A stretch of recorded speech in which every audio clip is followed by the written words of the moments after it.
नमस्कार, good morning India के इस खास शो में आपका बहुत बहुत स्वागत है। मैं हूं आपके साथ जया कौशिक और मेरे साथ है आरजू साई। तो आरजू, अब आज आखिरी दिन है पहले चरण के चुनाव का जो प्रचार चल रहा है। गुजरात की हम बात कर रहे हैं, क्या क्या दिग्गज कौन कहां क्या कर रहा है उस पर हम नजर डालेंगे, लेकिन उससे पहले सुप्रीम कोर्ट से आ रही अहम खबर। सुप्रीम कोर्ट के जजों की नियुक्ति को लेकर केंद्र सरकार और सुप्रीम कोर्ट के बीच खटास बढ़ती नजर आ रही है। सूत्रों के हवाले से खबर यह है कि केंद्र सरकार ने जजों की नियुक्ति के लिए 20 नामों की फाइल वापस कॉलेजियम को भेज दी है। इसमें 9 ऐसे नाम हैं जिनकी सिफारिश कॉलेजियम ने दोहराई थी, जबकि 11 नए नाम थे। सूत्रों के मुताबिक सरकार ने 25 नवंबर को ये फाइल वापस भेज दी। इसके पहले कल सुप्रीम कोर्ट ने कॉलेजियम की सिफारिशों के बावजूद जजों की नियुक्त न किए जाने पर सरकार को खरी खोटी सुनाई थी। अदालत ने कहा कि सरकार नियुक्तियों पर बैठी है। यही नहीं, अदालत ने इस बात पर भी निराशा जताई कि कानून मंत्री किरण रिजिजू ने कॉलेजियम को लेकर टीवी पर बयान दिया। तो कानून मंत्री किरण रिजिजू ने एक इंटरव्यू में कहा था कि कॉलेजियम पूरा सिस्टम जो है वो भारतीय संविधान में उसे एलियन बताया था, जिसके बाद कई सवाल उठे थे। हमारे सहयोगी आशीष भार्गव इस वक्त फोन लाइन पर हमारे साथ जुड़ रहे हैं।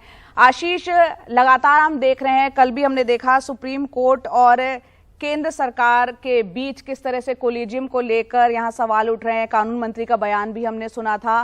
क्या कुछ इस वक्त चल रहा है और ताजा खबर आप बताएं जो वापस भेजी गई है फाइलें।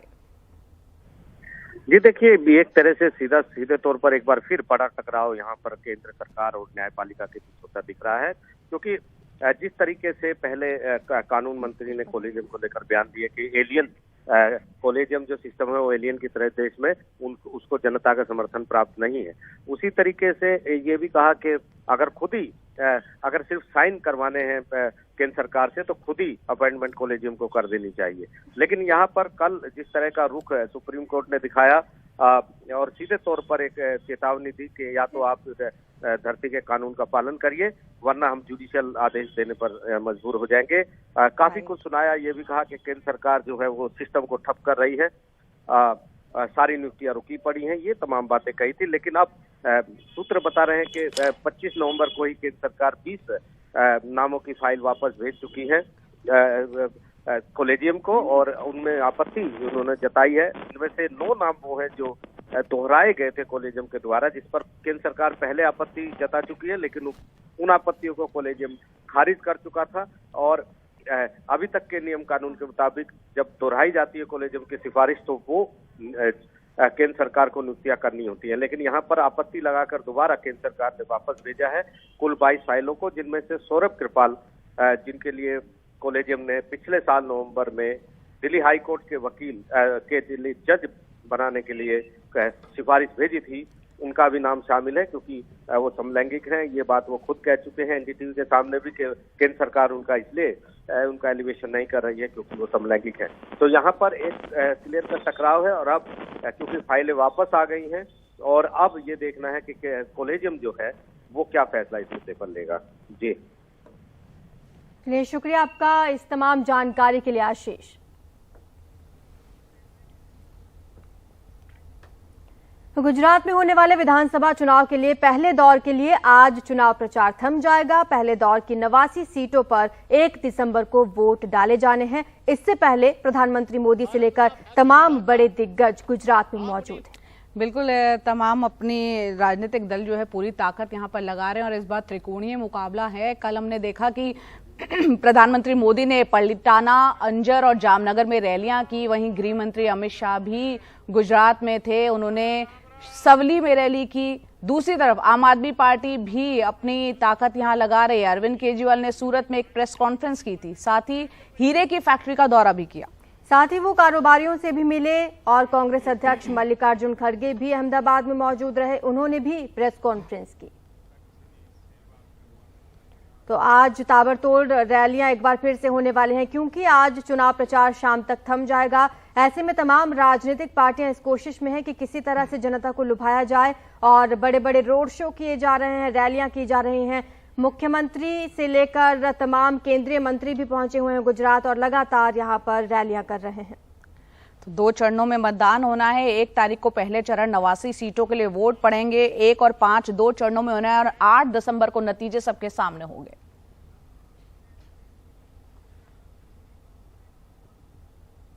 आइए अब आपको दिखाते हैं एक अनोखा गांव, गुजरात के राजकोट के पास एक ऐसा गांव जिसमें किसी भी पॉलिटिकल पार्टी के नेता का चुनाव प्रचार के लिए प्रवेश वर्जित है, क्योंकि गांव वालों को ऐसा लगता है कि जो राजनीतिक दल है आरजू की, वो प्रचार जब वहां करने पहुंचेंगे तो उनके गांव में कहीं ना कहीं बंटवारा हो सकता है। और यहाँ गांव के लोग खुद को खुशहाल मानते हैं, लेकिन एक नियम ये भी है कि गांव वालों ने जो बना रखा है, अगर कोई मतदान करने नहीं जाता तो उस पर जुर्माना लगाया जाता है।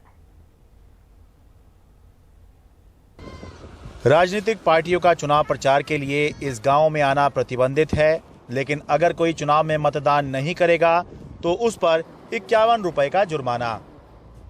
गुजरात के राजकोट से 20 किलोमीटर दूर है ये अनूठा गांव राज समढियाला, जो अपने नियम कायदों के लिए आदर्श गांव का तमगा हासिल कर चुका है। गांव के सरपंच बताते हैं कि पॉलिटिकल पार्टियां गांव में आएंगी तो जाति या दूसरे आधार पर लोगों को बांटेंगी, इसलिए साल 1983 से ही यहाँ पॉलिटिकल पार्टियों के आने पर पाबंदी है, लेकिन वोटिंग लगभग सभी गांव वाले करते हैं। अगर गांव में जो पॉलिटिकल पार्टी का अगर प्रवेश होगा तो हर एक पॉलिटिकल पार्टी अपने एजेंडा के लिए आएगी। हाँ। और गांव में दलाल पैदा हो गए तो पैसा कोई 5,000, 10,000, 20,000, कुछ को लाख रुपए दे के गाँव का डिवीजन हो सकता है। अच्छा। तो हमारे गाँव का डिवीजन न होने के लिए हमने तब से तय किया, पूरे गाँव के तय किया कि अब की बार कोई भी पॉलिटिकल पार्टी को हम उसके एजेंडा को प्रोपेगेट करने के लिए आने नहीं देंगे। साल 1983 में अपने अलग नियम कायदों को बनाने के चलते आज गांव बेहद साफ सुथरा दिखता है। सारी सड़कें सीमेंट की बनी हुई हैं, सीसीटीवी कैमरा भी लगे हैं। गांव को राष्ट्रपति पुरस्कार भी मिला है। गांव में और भी कायदे हैं। जातिवाद की सख्त मनाही है। कूड़ा फैलाने, हवा या पानी प्रदूषित करने, डीजे बजाने पर 51 रुपए का जुर्माना है। पटाखे केवल दिवाली वाले दिन जलाए जा सकते हैं, बाकी कभी नहीं। शराब पीने पर 500 रुपए का जुर्माना, गाली गलौज पर 251 रुपए का जुर्माना है। कोई विवाद होने पर मामला गांव की लोक अदालत में जाएगा। अगर कोई सीधा पुलिस में शिकायत करने गया तो 500 रुपए का जुर्माना। थोपने की कोई बात नहीं, जैसे हमारे हरदेव सिंह जी ने बताया। हाँ। 83 से ये सब लागू हो गया है। सब अपने आप अवेयरनेस के हिसाब से सब अपने आप लेते गए नहीं कर रहे हैं। हाँ जी। हम छोटे थे तो भी यहीं पे चोरों को पकड़ते थे, फिर पुलिस को सौंप देते थे। वो तो पहले से, मतलब समझ लीजिए ना, ऑलमोस्ट 1990 से। तो आप मतलब गांव के लोगों का भी डायरेक्ट पुलिस के पास जाना मना है, तो पुलिस भी क्या, लेकिन वो चीज होती है ना, अगर आपको क्या बोलते हैं न्याय ना मिले तो आप पुलिस के पास जाओ ना। अच्छा। हाँ, लेकिन यहाँ पे न्याय मिल ही जाता है। हमारे गांव में ज्यादातर लोग खुश होते हैं कि फटाके चलो नहीं फूटते। फटाके फूटते हैं लेकिन दिवाली के एक ही दिन। अच्छा। और जो साउंड पोल्यूशन रहता है, शादी ब्याह होता है तो उसमें डीजे उसके ऊपर भी हमारे यहाँ गाँव में बैन है। गांव के सरपंच बताते हैं कि जब नियम कायदे लागू किए तब हजारों रुपए का जुर्माना वसूला गया, लेकिन अब पिछले 5 साल से जुर्माने वाली नौबत ही नहीं आ रही। 83 में जब लोग चैनलाइज नहीं थे तो फर्स्ट ईयर का 30,000 रुपीज फाइन हुआ। लोगों ने भरा था उतना? तो भरा था। अच्छा। फिर वो अलग अलग कोई गार्बेज फेंकते है, कोई प्लास्टिक डालता है, कोई स्प्लिटिंग करता है। ऐसा अलग अलग जो गलती थी उसका अलग अलग फाइन था। लेकिन फिर बाद में ग्रेजुअली रिड्यूसिंग मैनर में आगे चला गया। लास्ट 5 years से not a single penny has been fine. गांव में सभी जातियों के लोग रहते हैं, लेकिन कभी सरपंच के लिए चुनाव नहीं हुआ। हमेशा आपसी सहमति से ही सरपंच बने। ऐसे गांव में आना, ऐसे गांव को देखना अपने आप में एक बहुत ही सुखद अनुभव है। हालांकि ये बात जरूर कही जा सकती है कि चुनाव लड़ रही पॉलिटिकल पार्टियों का, नेताओं का ये बुनियादी हक है कि वो आम जनता तक पहुंच सकें और उनको अपनी बात समझाकर वोट देने के लिए कन्विंस कर सकें। लेकिन इस गांव में उनको ऐसा करने से रोका जा रहा है।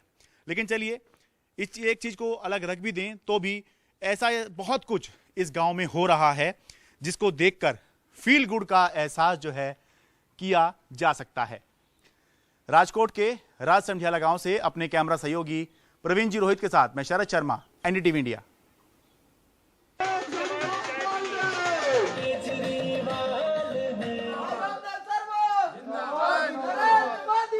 रामदेव शर्मा नगर निगम चुनाव लड़ रहे अमीर उम्मीदवारों में से एक हैं। बीजेपी के टिकट पर बल्ली मारान से चुनावी मैदान में किस्मत आजमा रहे रामदेव शर्मा की संपत्ति 66 करोड़ की है। कभी विधानसभा की टिकट की भी कोशिश की, लेकिन इलाका महिला उम्मीदवार का हो गया।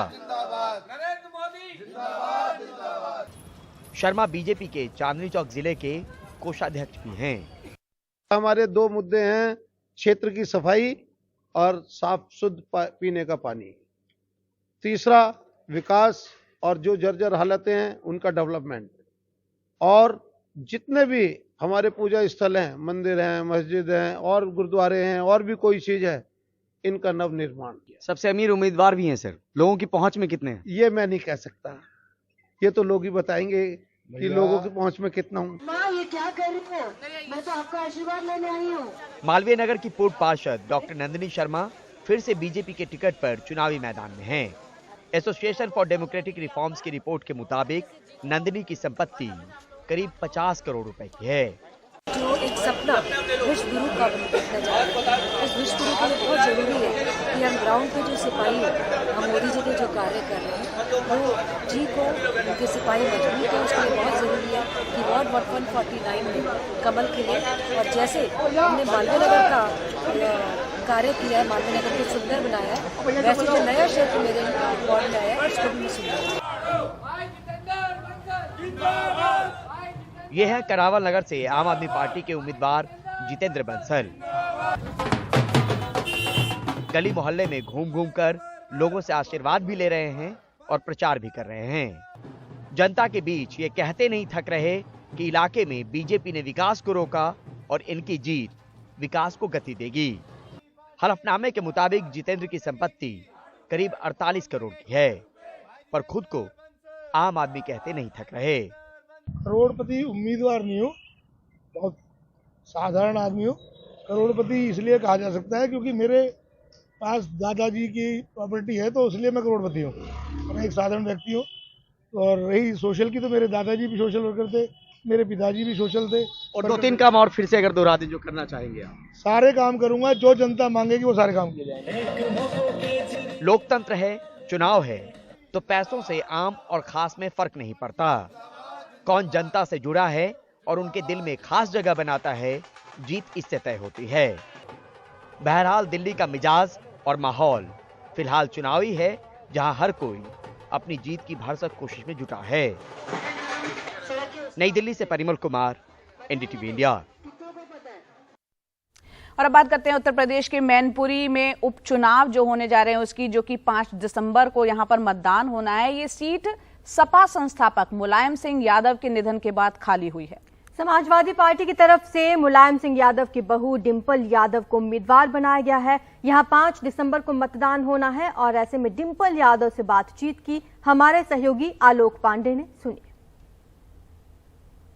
Ma'am, I saw that you've been invoking Netaji's name, Mulayam Singh Yadav's name a lot. The seat obviously got vacated after his unfortunate demise. How important is this election for you as a politician and to carry forward the Samajwadi Party's stronghold in Mainpuri, ma'am? Netaji हमारे बीच में अब नहीं है, हम सभी को पता है ये बात। और यह चुनाव 1 साल का चुनाव है, यह मेरा चुनाव नहीं है। यह एक मौका है यहाँ इस क्षेत्र की जनता के पास कि वो सच्ची श्रद्धांजलि दे सकें अपने पूजनीय नेताजी को। मैम, बीजेपी का भी कैंपेन हो रहा है, उनके भी बिग गन्स योगी आदित्यनाथ भी आज आए कैंपेन करने के लिए, बाकी लोग भी कर रहे हैं। वो ये कह रहे हैं कि अखिलेश यादव या उनका परिवार नेताजी का असली उत्तराधिकारी नहीं है। They are saying that you kind of usurped Netaji's legacy, उनको पावर से हटाया। बहुत सारे आरोप लगा रहे हैं। How do you respond to those allegations? कैसे आप रिस्पॉन्ड करेंगे? जो काम समाजवादी सरकार ने किए हैं और जो नेताजी के सिद्धांत रहे हैं, जो उनके आदर्श रहे हैं, उन्हीं पे लगातार निरंतर काम हो रहा है। और मैं समझती हूँ कि गांव-गांव जाके देखना चाहिए बीजेपी के बड़े बड़े नेताओं को कि स्थिति क्या है यहाँ गांव की। यहाँ पे इतने युवा आपको नज़र आ रहे हैं, किसी कहीं पे भी चले जाइए आप, युवा ही युवा नज़र आ रहे हैं। और किसी के पास नौकरी नहीं है, किसी के पास रोजगार नहीं है, किसानों के पास डीएपी की किल्लत है, और मिल भी रही है तो इतनी महंगी मिल रही है, 1700 2000 की। बिजली विभाग का भ्रष्टाचार अलग से गांव वासियों को झेलना पड़ रहा है। ये जो बड़े बड़े नेता आते हैं हेलीकॉप्टर के माध्यम से भाषण देके जाते हैं बड़े बड़े, वह नहीं जानते हैं कि किस तरह हमारे ग्राम वासियों को कष्टों से जूझना पड़ रहा है रोज लगातार। और सिर्फ ये टेलीविजन के माध्यम से और अपनी व्हाट्सएप फैक्ट्री के माध्यम से लोगों को भटकाने का काम कर रहे हैं। ये सच्चे और जो मुद्दे हैं, जो जमीनी मुद्दे हैं, ये कभी इन मुद्दों पे बात नहीं करेंगे और ये लोग कभी स्वीकारेंगे नहीं कि जनता जूझ रही है इन सभी मुद्दों से। आखिरी सवाल बस आपसे ये है मैम कि in the last election that you fought it resulted in a defeat for you. Kannauj का Lok Sabha election you had lost, so राजनीतिक तौर से ये लड़ाई आपके लिए कितना इंपॉर्टेंट है? यह चुनाव इसलिए महत्वपूर्ण है क्योंकि यह नेताजी का गढ़ है। यहीं से समाजवाद नेताजी निकाल के आगे लाए, सबको आगे बढ़ाने का काम किया, सबको मिलकर सबको सम्मान देने का काम किया। इसलिए यह चुनाव बहुत ही महत्वपूर्ण चुनाव है। Thank you so much. और यहाँ पे बात करते हैं अब हरियाणा में जो पंचायत चुनाव हुए हैं जिसमें बीजेपी को झटका लगा है। जितनी उम्मीदें वो कर रही थी वैसे नतीजे उसके सामने नहीं रहे। जिला परिषद, पंचायत समिति और ग्राम पंचायत के चुनाव में बीजेपी बेहतर प्रदर्शन नहीं कर सकी और बीजेपी 22 सीटें जीतने में ही कामयाब रही। पहली बार पंचायत चुनाव लड़ रही आम आदमी पार्टी ने उधर 15 सीटें जीती हैं। दूसरे नंबर पर आई है ये पार्टी। और इंडियन नेशनल लोकदल 14 सीटें जीतकर तीसरे नंबर पर रही। पंचायत चुनाव में नतीजों की उम्मीद, जिन नतीजों की उम्मीद बीजेपी को थी, वो उसमें बीजेपी को झटका लगा।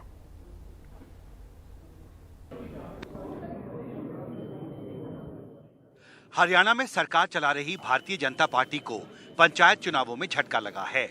जिला परिषद, पंचायत समिति और ग्राम पंचायतों के लिए 3 चरणों में हुए मतदान में भारतीय जनता पार्टी को उम्मीद से कम सीटें मिली। बीजेपी ने 108 जिला परिषद सीटों पर चुनाव लड़ा, उसके 22 उम्मीदवार जीते। पंचकुला में बीजेपी के उम्मीदवार सभी 10 सीटों पर हार गए। पंचायत चुनावों में 15 सीटें जीतकर आम आदमी पार्टी दूसरे नंबर पर रही और 14 सीट जीतकर INLD तीसरे नंबर पर है। हरियाणा के पंचायत चुनावों के नतीजों पर पहली प्रतिक्रिया में केजरीवाल ने ट्वीट करके कहा, आपने हरियाणा में शानदार जीत हासिल की। हरियाणा में भी अब लोग अच्छे भविष्य के लिए आप पर ही भरोसा कर रहे हैं। दिल्ली में MCD चुनावों के लिए जारी कैंपेन के बीच हरियाणा में जिला परिषद का चुनाव जीतने वाले आम आदमी पार्टी के उम्मीदवारों को लेकर पार्टी के नेता लक्ष्य गर्ग सोमवार को दिल्ली पहुंचे। हरियाणा के लाल अरविंद केजरीवाल को हरियाणा की जनता चाहती है। हरियाणा के अंदर जिला परिषद का चुनाव हुआ, आम आदमी पार्टी ने पहली बार लड़ा और जहां जहां लड़ा अच्छी सफलता मिली, लोगों का आशीर्वाद मिला। We are in very close fight with BJP. इन लोग JJP, कांग्रेस सब हमारे से बहुत पीछे है। आम आदमी पार्टी का बढ़ता हुआ परिवार आज पूरे देश के अंदर फैला है। हरियाणा के अंदर विशेष तौर पे 2024 को सरकार बनाने के लिए लोग आमंत्रित कर रहे हैं। निर्दलीय उम्मीदवार सबसे ज्यादा जीते, पार्टियों से ज्यादा उम्मीदवार जीते। इसकी वजह क्या है? इसका 2 कारण है जी। एक तो पार्टियां अपने चिन्ह से लड़ना नहीं चाहती, डर रही थी आम आदमी पार्टी से। पूरे हरियाणा में सिर्फ आम आदमी पार्टी एक ऐसी पार्टी थी जो सभी सीटों पर अपने चिन्ह पर लड़ी। अंबाला जिले में कुरुक्षेत्र से बीजेपी के लोकसभा सांसद नायाब सिंह सैनी की पत्नी वार्ड नंबर 4 में कांग्रेस समर्थित उम्मीदवार से चुनाव हार गयीं। हरियाणा कांग्रेस के वरिष्ठ नेता दीपेंद्र हुडा ने ट्वीट कर दावा किया कि कांग्रेस समर्थित निर्दलीय उम्मीदवारों का प्रदर्शन पंचायत चुनावों में सबसे बेहतर रहा। दीपेंद्र हुडा ने कहा, जिला परिषद नतीजों में फिर बीजेपी और JJP को झटका। 87% हरियाणवियों ने निर्दलीय व कांग्रेस समर्थित उम्मीदवारों को वोट दी। बीजेपी 5% वोट, INLD व आप को 3% वोट, BSP 2%। हम ये चुनाव सिंबल पर नहीं लड़ते, लेकिन सिंबल पर लड़ रही पार्टियों को लोगों ने नकार के फिर संकेत दिया कि भविष्य कांग्रेस का। नतीजे आए हैं उसमें स्पष्ट संकेत हरियाणा के मतदाता ने एक बार फिर दिया है कि हरियाणा का मतदाता बदलाव चाहता है और एकमात्र विकल्प कांग्रेस पार्टी की रूप में एकमात्र विकल्प की तरफ वो देखता है। लोगों ने बीजेपी JJP को नकारने का काम किया है और साथ में जो बाकी जो अन्य दल थे, आम आदमी पार्टी, इनेलो, बहुजन समाज पार्टी, उन सबको भी नकारा। बीजेपी सूत्रों की सफाई ये है कि जिला इकाइयों पर यह फैसला छोड़ दिया गया था कि उसके उम्मीदवार पार्टी के सिंबल पर चुनाव लड़ें या फिर निर्दलीय। उनका दावा है कि कई निर्दलीय उम्मीदवार बीजेपी के समर्थन से चुनाव जीतने में कामयाब हुए।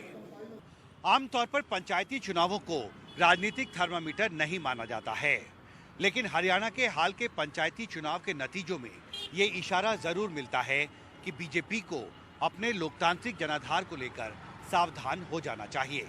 मेरे कैमरा सहयोगी कारण पात्रा के साथ हिमांशु शेखर, एनडीटीवी इंडिया। और अब बात करते हैं रैगिंग के खौफ की। असम की डिब्रूगढ़ यूनिवर्सिटी से रैगिंग का एक खौफनाक मामला सामने आया।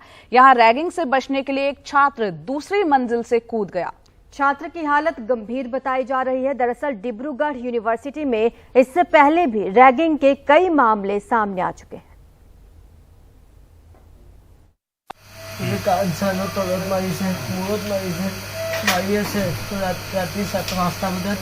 कई नाजुक चोटों के साथ आनंद शर्मा अस्पताल में है। डिब्रूगढ़ यूनिवर्सिटी में सीनियर छात्रों की यातनाओं से बचने के लिए रविवार को उसने हॉस्टल की दूसरी मंजिल से छलांग लगा दी। अस्पताल में बेड से वो यातनाओं की पूरी कहानी बयां करता है। उन्होंने मेरे सिर पर हमला किया, उन्होंने मुझे पूरी रात परेशान किया। मैंने हॉस्टल के अधीक्षक को लिखित शिकायत में सबके नाम दिए हैं। पीड़ित छात्र की मां का कहना है कि उन्होंने लिखित में इस मामले की शिकायत की है। मेरा बेटा पिछले 4 महीनों से कह रहा था कि कुछ सीनियर लड़के उसे परेशान करते हैं। कल रात उसने मुझे फोन किया कि मैं हॉस्टल जा रहा हूँ। उसने बताया कि पूरी रात सुबह तक उसे परेशान किया गया। मेरे बेटे के पैर में फ्रैक्चर है और उसके सीने पर भी जख्म है। सोमवार सुबह असम के मुख्यमंत्री ने कहा कि आरोपियों के खिलाफ कड़ी कार्रवाई होगी। उन्होंने छात्रों से रैगिंग न करने की अपील भी की। देखिए, वो लड़का कल अस्पताल में भर्ती हुआ। ये रैगिंग का मामला है। हम उनके खिलाफ सख्त कार्रवाई कर रहे हैं और we are taking very strong action against that. Assam police ने आपराधिक साजिश, डकैती, हत्या की कोशिश और गैर कानूनी तरीके से जमा होने के मामले दर्ज किए हैं। यूनिवर्सिटी के एक पूर्व छात्र और 4 छात्रों को गिरफ्तार किया गया है। इस मामले में दूसरे आरोपियों की पुलिस तलाश कर रही है। डिब्रूगढ़ यूनिवर्सिटी के डिप्टी रजिस्ट्रार ने कहा कि ये गलत जानकारी फैलाई गई कि पीड़ित छात्र स्लिप होकर गिर गया। उन्होंने उसके छात्र रैगिंग की पुष्टि की। ये पूरी तरह से गलत है। छात्र के फिसलने की बात भी गलत है। हमने अपने स्तर पर जांच की और पाया कि पूरी रात उस छात्र को यातनाएं दी गई और अपनी जान बचाने के लिए वो बिल्डिंग से कूद गया। देश भर में रैगिंग पर काबू पाने के लिए सुप्रीम कोर्ट ने एंटी रैगिंग गाइडलाइंस जारी किए हैं, लेकिन बहुत सारे जगहों पे अभी भी इन गाइडलाइंस का पूरी तरीके से पालन नहीं होता है। इस महीने जब कलकत्ता हाई कोर्ट में फैजान अहमद के मृत्यु को लेकर सुनवाई चल रही थी, तब कलकत्ता हाई कोर्ट ने आईआईटी खड़गपुर को कटघरे में खड़ा किया, क्योंकि कोर्ट का आरोप था कि आईआईटी खड़गपुर में भी इन गाइडलाइंस का पालन ठीक तरीके से नहीं हो रहा था।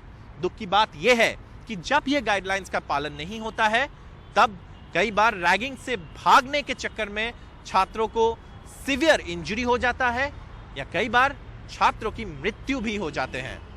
कैमरा पर्सन संजय चक्रवर्ती के साथ गुवाहाटी से कोलकाता में Saurabh Gupta, NDTV India.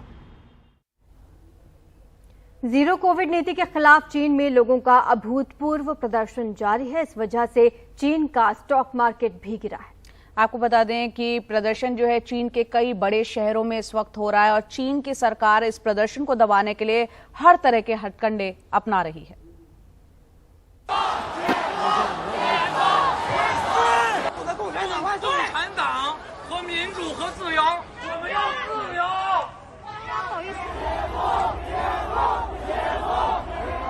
Covid lockdown के खिलाफ चीन में प्रदर्शन जारी है। रविवार देर रात बीजिंग के तियानमेन चौक पर भी प्रदर्शनकारी पहुंच गए। हालांकि पुलिस ने जल्द ही उनको वहां से तितर-बितर कर दिया।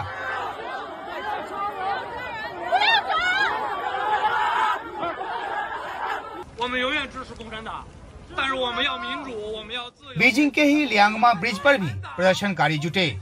यहां हाथ में सादा कागज पकड़कर एक प्रदर्शनकारी ने कोविड नीति के खिलाफ भाषण भी दिया।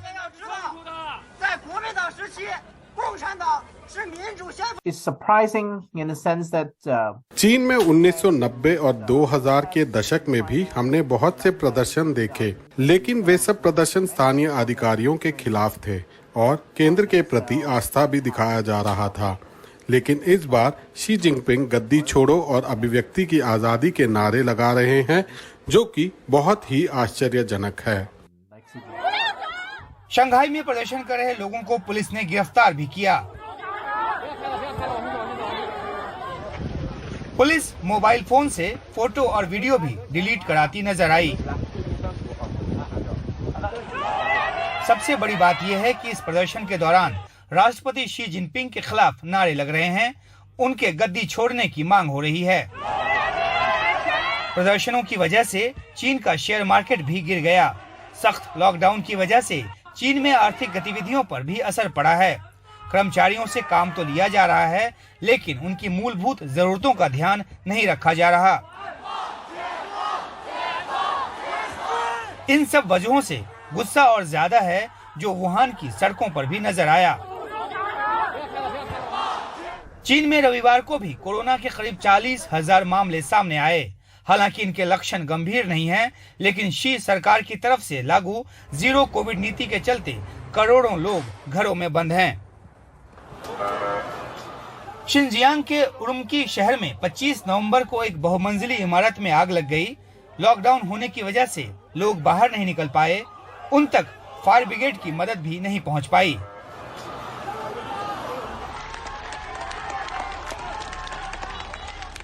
इस हादसे में 10 लोगों की मौत के बाद से प्रदर्शन ने जोर पकड़ लिया है। इन सब के बीच चीन सरकार की अपनी दुहाई है। हमें भरोसा है कि चीन की कम्युनिस्ट पार्टी के नेतृत्व और चीनी लोगों के सहयोग से कोविड के खिलाफ हमारी लड़ाई कामयाब होगी। चीन में सरकार इतनी डरी हुई है कि उरुमकी शहर में जिस लोकेशन पर प्रदर्शनकारियों को जमा होने को कहा गया, पुलिस वहां का बोर्ड ही उखाड़ कर ले गई ताकि प्रदर्शनकारियों को सही लोकेशन न मिले। प्रदर्शन को कवर कर रहे पत्रकारों के खिलाफ भी पुलिसिया कार्रवाई की जा रही है। 1989 में थियानमेन स्क्वायर में जमा लाखों प्रदर्शनकारियों पर जिस तरह से ताकत का इस्तेमाल हुआ, लोगों को आशंका है कि मौजूदा प्रदर्शन और बड़ा हुआ तो उसका भी वही अंजाम होगा।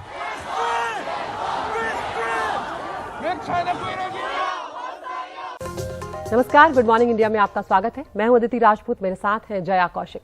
शुरुआत हम कर रहे हैं सुप्रीम कोर्ट के जजों की नियुक्ति के मामले को लेकर, जिस मामले को लेकर अब केंद्र सरकार और सुप्रीम कोर्ट जो है उसके बीच में खटास बढ़ती जा रही है। सूत्रों के हवाले से खबर है कि केंद्र सरकार ने जजों की नियुक्ति के लिए 20 नामों की फाइल वापस कॉलेजियम को भेज दी। इसमें 9 नाम ऐसे हैं जिनकी सिफारिश कॉलेजियम ने दोहराई थी, जबकि 11 नए नाम हैं। और सूत्रों के मुताबिक सरकार ने 25 नवंबर को यह फाइल वापस भेज दी है। इसके पहले कल सुप्रीम कोर्ट ने कॉलेजियम की सिफारिशों के बावजूद जजों की नियुक्ति न किए जाने पर सरकार को खरी खोटी सुनाई थी। अदालत ने कहा कि सरकार नियुक्तियों पर बैठी है। और यही नहीं, अदालत ने इस बात पर भी निराशा जताई कि कानून मंत्री किरण रिजिजू ने कॉलेजियम को लेकर टीवी पर बयान दिया। आपको बता दें, कानून मंत्री ने कहा था कि जो कॉलेजियम पूरा सिस्टम है उसको भारतीय संविधान में एलियन बताया था। Well, according to me, Supreme Court is extremely mild to the central government. I also have differences with the collegium system, and I am praying that it should, correct itself and it should reinvent itself. But that is the system, that is the law of the land. If we stop following a judgment of the Supreme Court, then it will be anarchy. And if Government of India starts doing it, then every private citizen can also do the same and say that you didn't do anything to the Government of India. Why do you expect? Why should you do it to me? So actually, contempt notices should have gone to the law minister today. But the Supreme Court is being a little. They don't want to probably. They want to do it in a more conciliatory way, which may be right from their perspective. But I think it's giving a very wrong signal. कोई भी ये नहीं चाहेगी कि उनका जजेस के appointment में एकाधिकार जो है उसमें किसी और की भागीदारी हो। और यूपीए सरकार के जाने के बाद जब एनडीए सरकार प्रधानमंत्री मोदी के नेतृत्व में बनी, तो सबसे पहला जो उन्होंने एक बड़ा संवैधानिक कदम उठाया वो कॉलेजियम के सिस्टम को समाप्त कर एक जुडिशियल अपॉइंटमेंट कमीशन बनाने का था। और यह बात बिल्कुल सही है कि उस कदम को उठाने में सरकार के साथ पूरा विपक्ष था। और आशीष भार्गव हमारे सहयोगी हमारे साथ जुड़ रहे हैं इस पर ज्यादा जानकारी के साथ। आशीष, एक बार फिर कॉलेजियम की जो सिफारिश है उसे सरकार ने वापस कर दिया है, किस तरह की आपत्तियां हैं? और साथ ही हमने कानून मंत्री को भी सुना था जिसमें वो कह रहे थे कि पूरा का पूरा जो सिस्टम है कॉलेजियम का वो एलियन बता रहे हैं, ऐसा क्यों? जी देखिए, वो आपत्तियां तो अभी पता नहीं है, तो तमाम चीज़ें होंगी क्योंकि आईबी के इनपुट होते हैं, सरकार की आपत्तियां होती हैं, उनके ऊपर जो जांच होती है उस पर जो ऑब्जेक्शन होते हैं वो तमाम उन फाइलों में होते हैं। लेकिन ये काफ़ी अहम चीज़ है ऐसे में कि जब सरकार और कॉलेजियम के बीच में, अब न्यायपालिका के बीच में सीधे सीधे टकराव होता है, एक बार फिर दिख रहा है। काफ़ी कुछ सालों तक ये बिल्कुल सामान्य चीज़ थी, लेकिन पिछले दिनों ये अचानक केंद्रीय कानून मंत्री ने शुरू किया और अब हम देख रहे हैं कि किस तरीके से कल सुप्रीम कोर्ट ने फटकार लगाई केंद्र सरकार को, और उसके बाद ये खबर आई कि 25 नवंबर को ही 20 लोगों की फाइल केंद्र सरकार वापस दे चुकी है। तो निश्चित तौर पर ये काफ़ी अहम मुद्दा है जिस पर एक तरफ कॉलेजियम जो है एडमिनिस्ट्रेटिव साइड यानी प्रशासनिक तरीके से कार्रवाई करता है और इधर सुप्रीम कोर्ट न्यायिक कार्रवाई भी इस मुद्दे पर कर रहा है। और ऐसे में सरकार के जो बयान आते हैं निसंदेह, क्योंकि पहले भी ये एक तय प्रक्रिया है कि अगर कॉलेजियम किसी सिफारिश को दोबारा भेजता है तो वो केंद्र सरकार को माननी होगी, लेकिन यहाँ पर 9 ऐसे मामले हैं जिनकी दोबारा सिफारिश की गई है, वो भी केंद्र सरकार नहीं माने हैं, आपत्ति उन पर लगाई है। निश्चित तौर पर कॉलेजियम को सारी फाइलें पढ़नी होंगी, देखना होगा कि इन आपत्तियों में कितना दम है और उसके बाद कोई कदम उठाना होगा। लेकिन सीधे तौर पर जो बहस कुछ सालों से रुक गई थी कॉलेजियम को लेकर, वो एक बार फिर शुरू हो गई है। और सबसे बड़ी बात यह है, जो टकराव पहले दिख रहा था एनजेसी सरकार लेकर आई, लेकिन सुप्रीम कोर्ट ने 2015 में उसे रद्द कर दिया।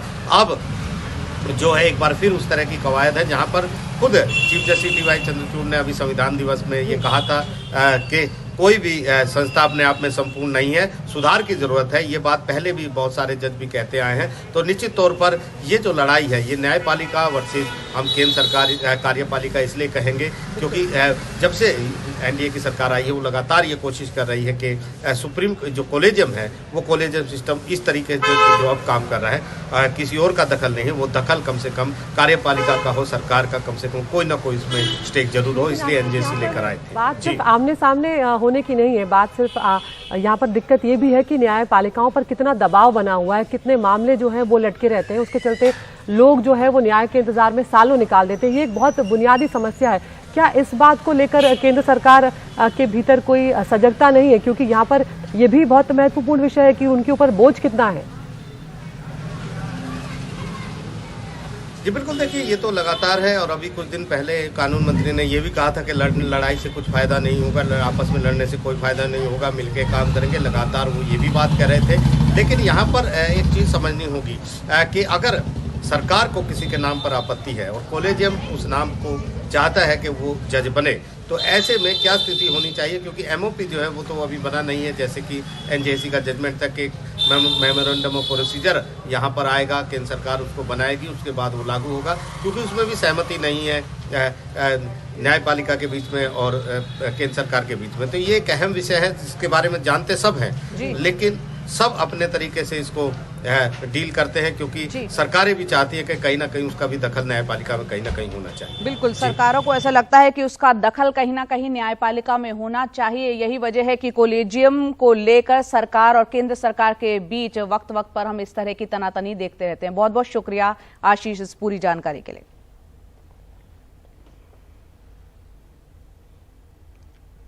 आगे बढ़ते हैं, बात करते हैं श्रद्धा वालकर हत्याकांड की, जिसका आरोपी आफ्ताब, उस पर हमले के बाद उसकी सुरक्षा को बढ़ा दिया गया है। आज फिर से आफ्ताब का पॉलीग्राफ टेस्ट होने जा रहा है और इसके लिए उसे रोहिणी के एफएसएल लैब लाया जाएगा।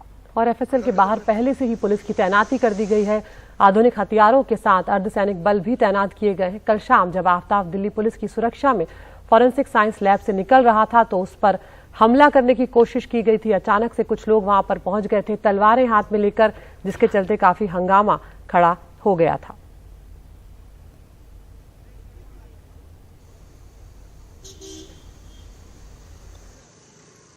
जब हमारी बहन बेटी सुरक्षित नहीं है तो क्या करेंगे जी के?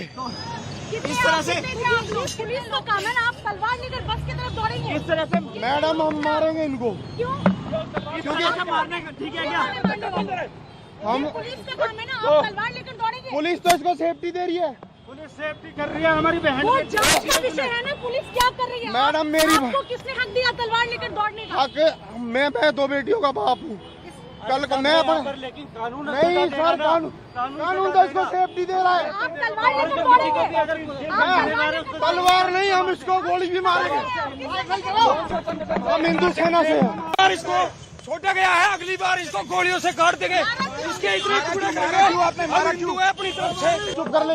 ये तलवारें कहाँ से लाए आप लोग? तलवारें हम गुरुद्वारे से लाए हैं। ठीक है, कहाँ से लेकर? गुरुद्वारे से। किसने दिया आपको? किसने दिया? गुरुद्वारा गुड़गांव, ये बाबा साहब गुरुद्वारा से दिल्ली में। अब मेरी बात सुनो, गुरुद्वारा नहीं, हम बंदूकें भी लाएंगे, राइफल भी लाएंगे। अगर किसी बहन बेटी पे कोई हाथ उठाएगा, आप भी हमारी बहन है, हर माता बहन पे कोई हाथ उठाएगा हम मार देंगे। हाँ लेंगे, हम जेल काटेंगे। और हमारे सहयोगी मुकेश सिंह सेंगर हमारे साथ जुड़ गए, जो लगातार इस मामले पर नजर बनाए हुए हैं। मुकेश, आफ्ताब को लेकर हमने पहले से ही देखा था, ये आशंका थी दिल्ली पुलिस को कि उस पर हमला हो सकता है। तिहाड़ जेल में सुरक्षा बढ़ा दी गई थी, लेकिन भले ही ये सस्ती लोकप्रियता के लिए मुकेश सड़कों पर उतरे हो इस तरह से तलवारें लेकर, लेकिन पूरी सुरक्षा व्यवस्था पर ये और दिल्ली पुलिस पर सवाल उठाते हैं कि इस तरह से लोग सड़कों पर तलवारें लहरा सकते हैं, किसी पर हमला कर सकते हैं। बहुत गंभीर ये मामला हो जाता है। देखिए, बिल्कुल कल जो कुछ हुआ, जो अटैक हुआ जेल बैंड पर, उसमें सबसे बड़ी गलती रही लोकल पुलिस की, क्योंकि जो आरोपी होता है, जो कैदी होता है, उसको दिल्ली पुलिस की 3rd बटालियन जेल से लाने और ले आने का काम करती है। लेकिन अगर एफएसएल के लैब में कोई आ रहा है और इतना सेंसिटिव कैदी है, तो उसकी सुरक्षा के लिए लोकल पुलिस ने कल कुछ नहीं किया था। यही वजह है कि जब जेल बैंड एफएसएल रोहिणी की लैब से बाहर निकली तो कुछ लोग गाड़ी से आए और गाड़ी को उन्होंने ओवरटेक करके जेल बैंड को उसके आगे गाड़ी लगा दी और फिर 5 लोगों ने तलवारों से हमला कर दिया। हालांकि इसमें किसी को नुकसान नहीं हुआ है और दिल्ली पुलिस ने इसमें 2 आरोपी गिरफ्तार कर लिए हैं, जिसमें एक निगम गुज्जर है और दूसरा कुलदीप ठाकुर है। दोनों गुरुग्राम के रहने वाले हैं। कुलदीप ठाकुर जो है वो गाड़ियों की सेल परचेज का काम करता है और निगम गुज्जर जो है वो ट्रक ड्राइवर है। तो दोनों का प्रोफाइल कोई बहुत बड़ा नहीं है, लेकिन पुलिस के मुताबिक इन्होंने जो भी किया वो सस्ती लोकप्रियता पाने के लिए किया। हालांकि ये क्लेम कर रहे हैं कि ये हिंदू सेना से हैं और पुलिस इस मामले में जो बाकी के आरोपी हैं उनकी तलाश कर रही है। लेकिन जिस तरह से कल घटना हुई है उसके बाद से अब दिल्ली पुलिस एहतियात के तौर पर जो सुरक्षा है उसको बढ़ा दिया गया है और एफएसएल रोहिणी कोर्ट के बाहर दिल्ली पुलिस के अलावा बड़ी संख्या में पैरामिलिट्री फोर्स के जवान वहां पर तैनात कर दिए गए हैं, ताकि जब 10-11 बजे आफ्ताब जेल से आए तो उस पर कोई हमला न कर पाए, क्योंकि जो एफएसएल रोहिणी की लैब है उसके बगल में रोहिणी कोर्ट भी है और सामने एक कॉलेज है, तो वहां हमेशा भीड़ भाड़ रहती है। ऐसे में कोई इस पर हमला न कर दे, तो अब एहतियात के तौर पर सुरक्षा बढ़ा दी गई है। आप बता रहे हैं सुरक्षा बढ़ा दी है, लेकिन हैरानी की बात है मुकेश कि यहाँ पर सिर्फ 2 को ही हिरासत में लिया गया है। कैसे दिल्ली की सड़कों पे तलवार और हाथ में हथियार लेके ये भाग गए पुलिस की मौजूदगी में, ये भी एक सवाल खड़ा करता है। आपसे भी समझना चाह रहे हैं, जो हिरासत में लिए गए हैं वो खुलेआम धमकी दे रहे हैं कि हम तलवार लेकर आए, हम गोली भी मार सकते हैं, उन पर कार्रवाई क्या हुई? हिरासत में लिया गया है, क्या एक्शन, क्या धाराएं लगी हैं? देखिए, जब आरोपियों ने हमला किया उसके बाद वो करीब 15 मिनट तक मीडिया वालों को बाइट देते रहे, वहां पर इंटरव्यू देते रहे और उस दौरान भी लोकल पुलिस वहां पर मौजूद नहीं थी। उसके बाद पुलिस वहां पर पहुंची है। तब तक 3 लोग भाग चुके थे, 2 लोग पकड़े गए हैं और दोनों को गिरफ्तार कर लिया गया है। उनके खिलाफ संगीन धाराओं में केस दर्ज किया गया है और उनको रात में ही पुलिस ने कोर्ट में पेश कर दिया था और उनको 14 दिन की जुडिशियल कस्टडी में भेज दिया गया है। तो बाकी के जो आरोपी हैं अब उनको पकड़ने की पुलिस कोशिश कर रही है। 3 और लोग हैं, टोटल 5 लोग थे। 3 लोगों को पुलिस गिरफ्तार करने की कोशिश कर रही है। जी, बहुत बहुत शुक्रिया मुकेश इस तमाम जानकारी के लिए। तो आज आफ्ताब का पॉलीग्राफ टेस्ट जो है उसकी प्रक्रिया आगे बढ़ेगी, आज फिर टेस्ट होगा, देखते हैं उसके बाद क्या कुछ निकलकर सामने आता है। और दिल्ली में श्रद्धा वालकर का जो मर्डर हुआ, उसी तरह का एक और हत्याकांड सामने आया है। दिल्ली के पांडव नगर में मई के महीने में ही एक व्यक्ति की हत्या कर दी गई और जब खुलासा हुआ तो उसके परिवार के लोग ही सामने आए। बिल्कुल बेहद हैरान करने वाले इस तरह के मामले सामने आ रहे हैं। यहाँ पर शव को टुकड़े में रखकर घर में ही फ्रिज में रख दिया गया। पुलिस ने मृतक की पत्नी और उसके बेटे को इस मामले में गिरफ्तार किया है। देखते हैं रिपोर्ट। वो मेरे बच्चों के साथ गलत कर रहा था। अच्छा। गलत नियत रखता था, इसीलिए करा मैंने ऐसा। अच्छा। मैंने नहीं, मेरे बेटे ने करा। अच्छा, आपने नहीं मारा? नहीं, चाकू से। कैसे मारा था? चाकू।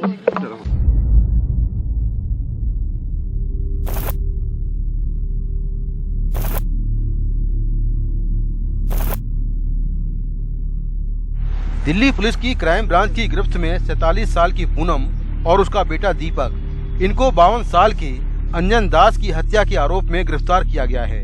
अंजन दास की हत्या का मामला बिल्कुल श्रद्धा वालकर जैसा है।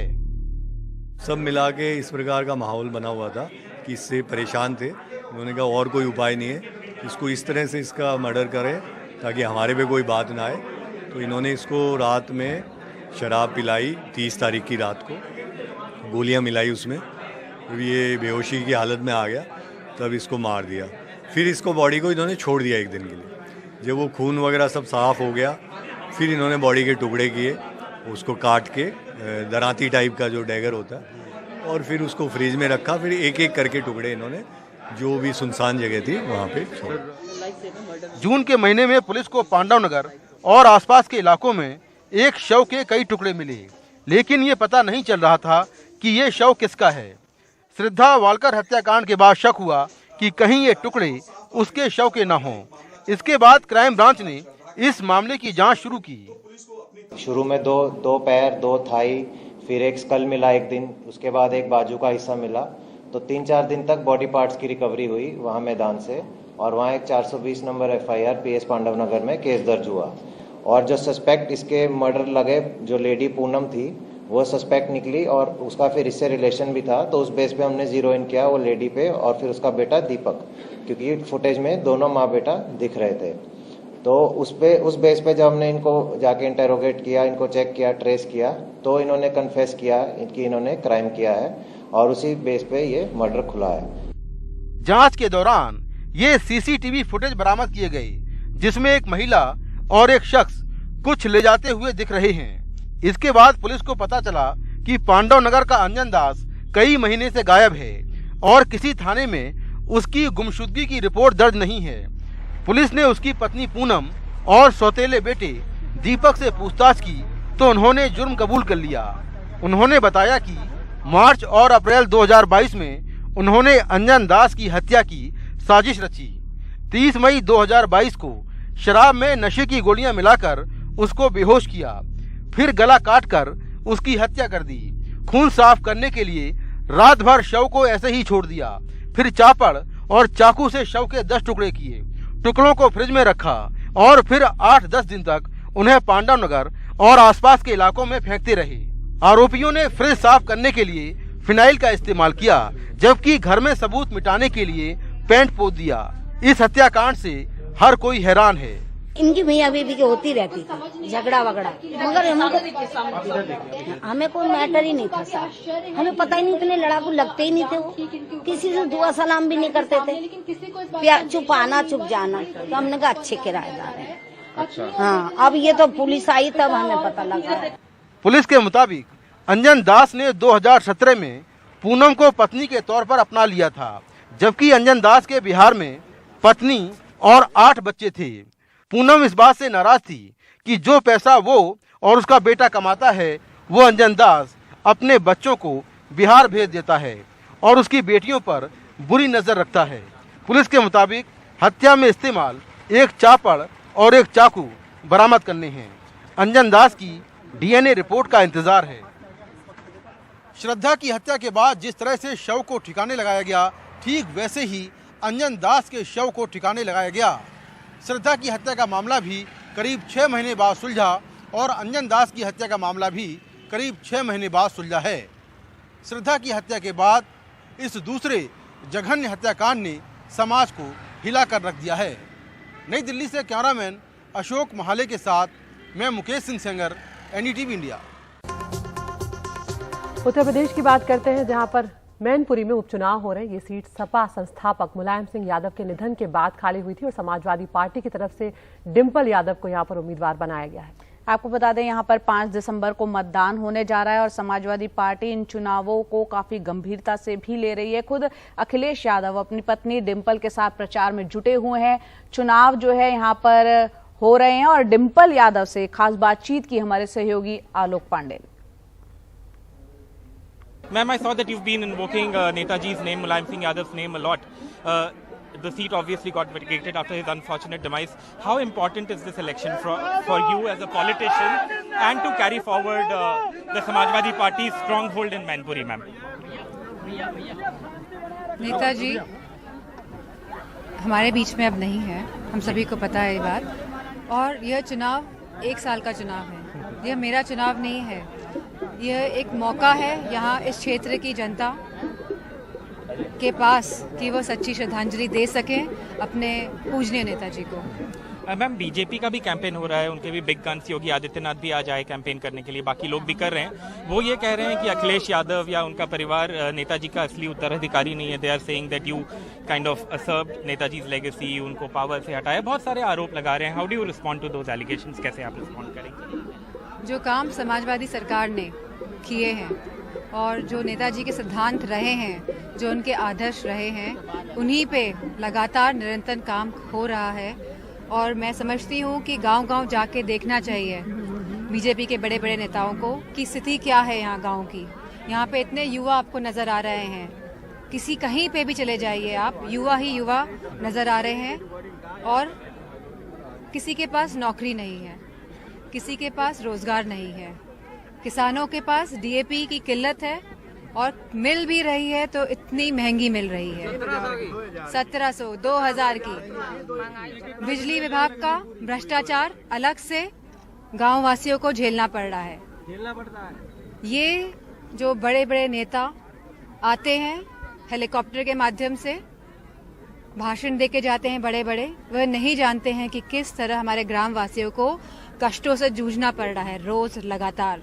और सिर्फ ये टेलीविजन के माध्यम से और अपनी व्हाट्सएप फैक्ट्री के माध्यम से लोगों को भटकाने का काम कर रहे हैं। ये सच्चे और जो मुद्दे हैं, जो जमीनी मुद्दे हैं, ये कभी इन मुद्दों पे बात नहीं करेंगे और ये लोग कभी स्वीकारेंगे नहीं कि जनता जूझ रही है इन सभी मुद्दों से। आखिरी सवाल बस आपसे ये है मैम कि in the last election that you fought it resulted in a defeat for you. Kannauj का Lok Sabha election you had lost. So राजनीतिक तौर से ये लड़ाई आपके लिए कितना इंपॉर्टेंट है? यह चुनाव इसलिए महत्वपूर्ण है क्योंकि यह नेताजी का गढ़ है। यहीं से समाजवाद नेताजी निकाल के आगे लाए, सबको आगे बढ़ाने का काम किया, सबको मिलकर सबको सम्मान देने का काम किया। इसलिए यह चुनाव बहुत ही महत्वपूर्ण चुनाव है। गोवा में आयोजित 53वें भारतीय अंतर्राष्ट्रीय फिल्म समारोह के ज्यूरी के चेयरमैन इजरायली फिल्म निर्माता नदाव लापिद ने द कश्मीर फाइल्स फिल्म को प्रोपेगेंडा और भद्दा करार दिया है। आपको बता दें, नदाव लापिद ने कहा है कि द कश्मीर फाइल्स को देखकर हम सभी हैरान और परेशान थे कि ये फिल्म इस तरह के प्रतिष्ठित फिल्म फेस्टिवल के लायक नहीं थी। उन्होंने ये भी कहा कि इस फिल्म का राष्ट्रीय फिल्म पुरस्कार जीतना हैरान करने वाला है। तो कश्मीर फाइल्स को लेकर हम जानते हैं कि काफी विवाद हमारे देश में भी हुआ था और 2 हिस्सों में बटे हुए लोग यहाँ पर नजर आ रहे थे और फिल्म ने काफी लोकप्रियता भी बटोरी, फिल्म ने काफी पैसे भी कमाए। लेकिन यहाँ पर जो इजराइल से आए फिल्म क्रिटिक हैं और उन्होंने जिस तरह से कहा है फिल्म निर्माता नदाव लापिद, उन्होंने कश्मीर फाइल्स को पूरी तरह से प्रोपेगेंडा करार दिया। 15 films in the international competition, the front window of the festival. 14 out of them had their cinematic qualities and defaults and evoked vivid discussions. We were, all of us, disturbed and shocked by the 15th film, by the movie Kashmir Files, that felt to us like a propaganda vulgar movie, inappropriate for an artistic competitive section of such a prestigious film festival. I feel totally comfortable to share openly these feelings here with you on stage, since the spirit that we felt in the festival can surely accept also a critical discussion, which is essential for art and for life. Thanks a lot. अगर holocaust सही है तो कश्मीरी पंडितों का exodus भी सही है। ये एक प्री प्लान मुझे लगता है, मैं जितना ज़्यादा जानता नहीं, ऐसा प्री प्लान लगता है कि प्लानिंग किया गया है, बिकॉज उसके बाद इमीडिएटली टूल किट गैंग जो है वो सक्रिय हो गया और मुझे एक्सपेक्ट नहीं कर रहा था आप लोग यहाँ होंगे, because but it's shameful for him to make a statement like this. तो अनुपम खेर ने उस फिल्म में अभिनय भी किया है और वो इनका जो बयान है या जिस तरह की प्रतिक्रिया आई है फिल्म को लेकर उसे वो शर्मनाक बता रहे हैं। उधर नदाव लापित के कश्मीर फाइल्स पर दिए बयान को लेकर भारत में इजराइल के राजदूत और काउंसिल जनरल ने माफी मांगी है। उन्होंने ट्वीट किया कि भारत में इजराइल के राजदूत नाओर गिलोन ने ट्वीट किया है और उन्होंने कहा कि भारत और इजराइल के लोगों और देश के बीच दोस्ती बहुत ही मजबूत है और आपने जो नुकसान किया है उसे सह लेगी। एक इंसान के तौर पर मुझे शर्म आती है और हम अपने मेजबानों से उस बुरे बर्ताव के लिए माफी मांगना चाहते हैं जो हमने उनकी उदारता और दोस्ती के बदले किया।